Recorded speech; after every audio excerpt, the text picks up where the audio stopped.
প্রিয় দর্শক, স্বাগত আজ দুপুরে। আপনাদের সঙ্গে আছি আমি নুহাত সাওম। সবাইকে শুভেচ্ছা জানিয়ে শুরু করছি আজ দুপুরের আজকের আয়োজন।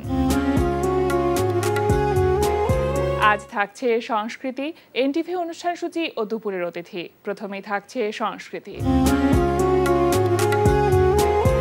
ধানমন্ডির লালমাটিয়ার কলাকেন্দ্রে অনুষ্ঠিত হচ্ছে আর্কিটেক্ট আব্দুল্লাহ মোতালেব ও চিত্রশিল্পী ওয়াকিলুর রহমানের আর্কিটেকচার ও আর্ট এক্সিবিশন প্লাস মাইনাস। প্রতিদিন বেলা 4টা থেকে রাত 8টা এই সময়ের প্রদর্শনী চলবে 29 জুন পর্যন্ত। এবার এনটিভি অনুষ্ঠান সূচি। এবার জানিয়ে দিচ্ছি এনটিভির আজ রাতের বিশেষ বিশেষ অনুষ্ঠানগুলির সময়সূচি। সন্ধ্যা 6:35 সরাসরি সম্প্রচার হবে সমসাময়িক বিষয় নিয়ে অনুষ্ঠান সংলাপ প্রতিদিন।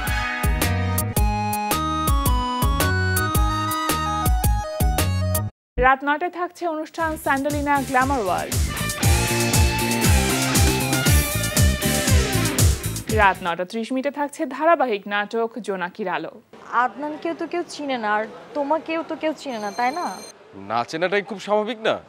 তুমি বাড়ি লেগে বলে দিলে তো হয় তুমি আমার হাজবেন্ড। হোয়াট? মানে কি বললে তুমি? আমার না খুব ইচ্ছা যে নিশাতকে আমি বাংলাদেশের একটা মেয়ের সাথে বিয়ে দেব। আলহামদুলিল্লাহ, এটা তো খুবই ভালো খবর। তো চল ভাই বোন মিলে আমরা পাত্রী দেখা শুরু করে দিই। ওমা, পাত্রী কেন দেখবো? আমাদের ঘরেই তো মেয়ে আছে।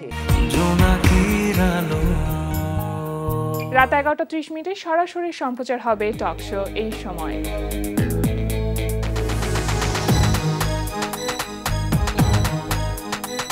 এই ছিল এনটিভির আজ রাতের বিশেষ বিশেষ অনুষ্ঠানগুলির সময়সূচি। এবার দুপুরের অতিথি। প্রিয় দর্শক, আমাদের আজ দুপুরের অতিথি লোকসঙ্গীত শিল্পী কামরুজ্জামান রাব্বি। শুভ দুপুর ভাইয়া। শুভ দুপুর। কেমন আছেন? আলহামদুলিল্লাহ, খুব ভালো। আপনি সবসময় ভালো থাকেন, আমাকে একটু বলেন তো এই ভালো থাকবার পেছনের রহস্যটা কি? খারাপ কোনো কিছু নেই না মাথায়। একটা খারাপ হলেও চিন্তা করি যে আমি যে ধর্মে বিশ্বাস করি সেখান থেকেই আমার বিশ্বাসটা তৈরি যে সবকিছুই ভালোর জন্য। সো যেটা হচ্ছে সেটাই ভালো। মানে কখনো কি মন খারাপ হয় না? হয়তো ধরেন গানের কোথাও একটা কাজ পাবার কথা ছিল, সেটা হলো না, তখন কি মনে হয় না যে পেলে ভালো হতো? না, একদমই মনে হয় না। কারণ আমার কাছে মনে হয় তার থেকে বেটার কিছু আমার জন্য অপেক্ষা করছে এবং সেটাই হয়ে আসছে আমার জীবনে। কারণ আমি কখনো কল্পনা করিনি যে আজকে এনটিভির আজ দুপুরে এই প্রোগ্রামে আমাকে গেস্ট হিসেবে আনা হবে। সো এটা তো হয়েছে, আর এটা ওই একমাত্র ওই কারণেই যে আপনার এই ইতিবাচকতা আমাকে ভীষণ রকম ভাবে মুগ্ধ করে, যেমনটা মুগ্ধ করে গান। একটু গানের প্রসঙ্গে এবার আসি। যে আমরা জানি যে টগর চলচ্চিত্র মুক্তি পেয়েছে এবং সেখানে আপনার আর কর্নিয়ার একটি গান রয়েছে। কেমন সাড়া পেলেন এই গানটার? সাড়া যদি বলি বেশ ভালোই। গানটা ইউটিউবেও অনেক ভিউ হয়েছে এবং মানুষজনের কমেন্টগুলো আমি পড়ছিলাম, প্রত্যেকেই ভালোই বলেছে গানটা নিয়ে। আর সিনেমাটা নিয়েও আসলে এইবারের ঈদে তাণ্ডবের ঝড়ে অনেক সিনেমাতে আসলে নিঃসন্দেহে। টগরটা আমি দেখেছি, সিনেমা হলে দেখিনি, আমরা যখন প্যানেলে প্রিভিউ ছিল সেটা দেখেছি। আমার ভালো লেগেছে, একটা সিম্পল গল্প, অভিনয়টাও আছে, সবাই ভালোই করেছে।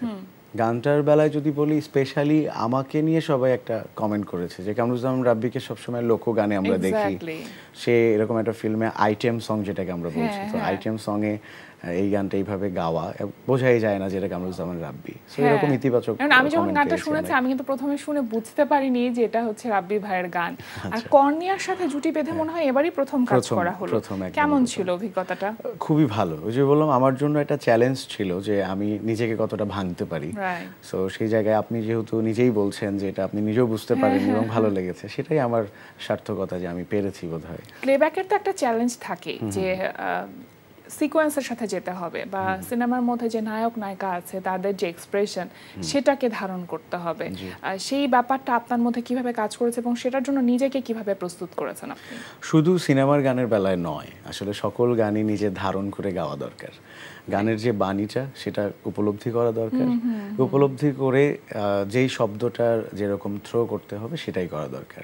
সিনেমার ক্ষেত্রে এটা আমরা খুব গভীরভাবে চিন্তা করে করি, বাকি গানগুলো মনে করি খুব ইজি। আসলে প্রত্যেকটা গানই যখন আমি ধারণ করে বুঝে গাইব, প্রত্যেকটা গানই ওই সিনেমার গানের মতো ভালো হবে এবং সেই গানগুলোতেও যদি কোনো নায়ক নায়িকা অভিনয় করে লিপসিং করে সেটা দেখা যাবে যে সিনেমার গানের মতোই হচ্ছে। একটা বাউল গানও সেটা হতে পারে। সো আলাদা কিছুই করতে হয়নি, কারণ আমি সবসময় চেষ্টা করি যে গানটা গাইবো সেটা বুঝে গাওয়ার চেষ্টা করি। এখান থেকে খুব সহজই মনে হয়েছে, আলাদা কিছুই মনে হয়নি। আচ্ছা, আমরা একটি গান শুনি এখন। কোন গানটি শুনছি? অনেকগুলো গান মাথায় ঘোরে গান শুনতে চাইলে। আমার যে গানটা জাতীয় সঙ্গীত বলি আমরা দুষ্টামি করে, যে গানটা দিয়ে আমি বলবো আজকের কামরুজ্জামান রাব্বি তৈরি এই গানটা। আমি তো ভালো না, এটা দিয়ে শুরু করি।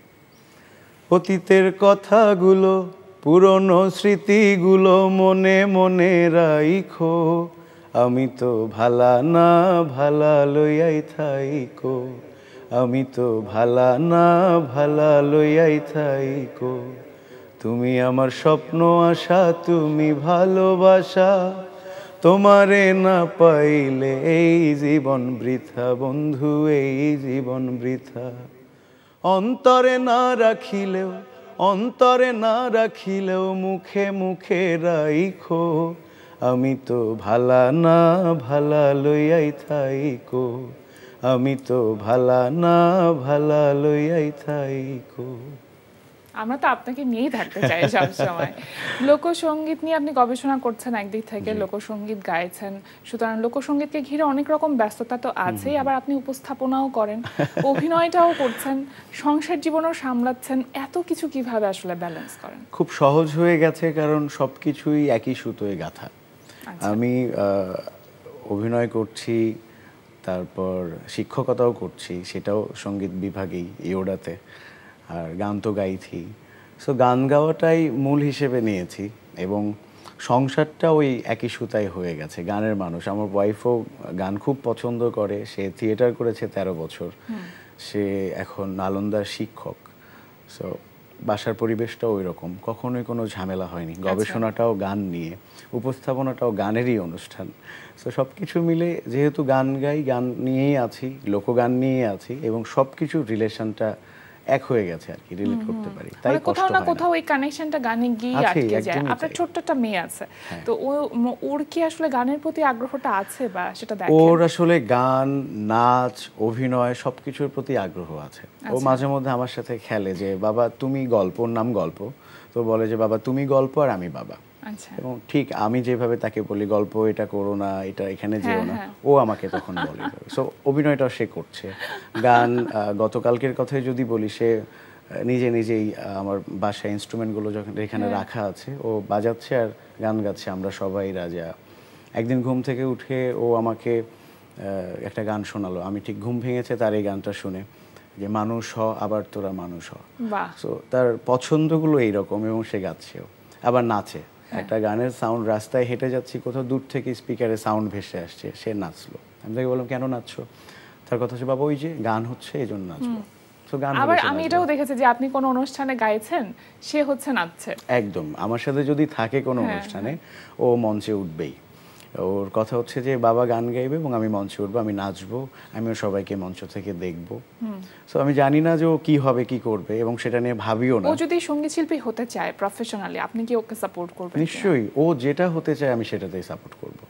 এখানে আমার কোনো নিষেধও নেই বা আমার কোনো জোরাজুরিও নেই। ও যেটা চায় সেটাতে আমি সাপোর্ট করব। অনেকেই বলে যে আসলে সঙ্গীত জগতে আসলে অনেক কষ্ট হয়, অনেক স্ট্রাগল করতে হয়, অনিশ্চয়তা। বাট আমার কাছে মনে হয় যে তার ভেতর থেকে যদি মনে হয় আমি সঙ্গীত শিল্পী হব, এটা যদি তার প্যাশন হয়, আমি 100% সাপোর্ট করব। যত কষ্টই হোক, প্যাশন কষ্ট হলেও ভালো লাগে। আরো একটি গান শুনি রাব্বি ভাই। আমারই আরেকটা মৌলিক গান। আমি বামুন হইয়া চাঁদের পানে হাত বাড়ামু না, আমি বামুন হইয়া চাঁদের পানে হাত বাড়ামু না, বন্ধু আমার আসমানের চাঁদ ধরা দেবে না, বন্ধু আমার আসমানের চাঁদ ধরা দেবে না, বন্ধু আমার আসমানের পরী, আমি মানুষ হইয়া কেমনে তারে বুকেতে ধরি, বন্ধু আমার আসমানের পরী, আমি মানুষ হইয়া কেমনে তারে বুকেতে ধরি, তাই তো বন্ধু আমার প্রেমে মন মজাইল না, তাই তো বন্ধু আমার প্রেমে মন মজাইল না, বন্ধু আমার আসমানের চাঁদ ধরা দেবে না। আহা আহা, লোকসঙ্গীতের যে বিবর্তনটা সময়ের সাথে সাথে কি মনে হয় যে আসলে কোন দিকে যাচ্ছে, কোন দিকে এগোচ্ছে? লোকসঙ্গীতের মতো করে এগোচ্ছে, কারণ আজকে 2025 সাল, 1925 সালের যে লোকসঙ্গীতটা ছিল সেইটা আজকে আমরা বলছি যে ওইটা আদি, এবং আজকে অনেক পরিবর্তন হয়ে গেছে, এটা ট্রান্সফরমেশন ঘটেছে, আধুনিকায়ন ঘটেছে। কিন্তু 1925 সালে যারা ছিলেন, যারা গাইতেন, তারা আবার বলতেন যে 1825 সালেরটা আদি, 1925-এ এসে বিবর্তন হয়েছে। লোকগানের বা লোক সংস্কৃতির মূল ধর্ম বা মূল বৈশিষ্ট্যই হচ্ছে পরিবর্তনশীলতা, সেটা পরিবর্তন হবেই। এবং এই পরিবর্তনটা আজকে আমরা নিউট্রাল একটা দৃষ্টিকোণ থেকে যদি দেখি, তাহলে সে তার স্বাভাবিক গতিতে এগোচ্ছে পরিবেশ পরিস্থিতির কারণে। আর যদি আমরা একদম ফিক্সড করে ফেলি যে 1925 সালেরটাই আদি, সেইটার আলোকে যদি আমরা পরিবর্তনটা দেখতে যাই, তাহলে বলবো যে অনেক বিচারটা যদি করতে চাই, হ্যাঁ, তাহলে আমরা দেখবো যে অনেক পরিবর্তন হয়ে গেছে, এটার পজিটিভ এরকম, নেগেটিভ এরকম। বাট আমার কাছে বা আমি যেভাবে দেখি সেটা হচ্ছে লোকসঙ্গীত পরিবর্তনশীল, এটা হবেই পরিবর্তন। আমার দায়িত্ব যে লোকসঙ্গীত যেই সঠিক বাণী, সঠিক কথায়, সঠিক সুরে গাওয়া হচ্ছে এখন, সেটা যদি না হয়, সেখানে একটু ঝামেলা হয়। প্রত্যেকটা গানের ক্ষেত্রেই তা হয়। সঠিক কথা সুরে গাওয়া মানে সেটা ঠিক আছে, সেটা গায়কই অবশ্যই পরিবর্তন হবে। একটা গান আমি তো ভালো না, এটা আমি গেয়েছি, আমার গাওয়ার পরে অনেকেই গেয়েছেন, সবারটা তো একরকম হয় না, হবেও না। সেটাকে আমরা পরিবর্তন বলতে পারি না। বলতে পারি যদি আমরা গানের একটা অন্তরায় বদলিয়ে ফেলি, অথবা একটা অন্তরার কথা কিছু আমরা কেটে ফেলি, তখন মনে হবে যে না, এটা পরিবর্তন।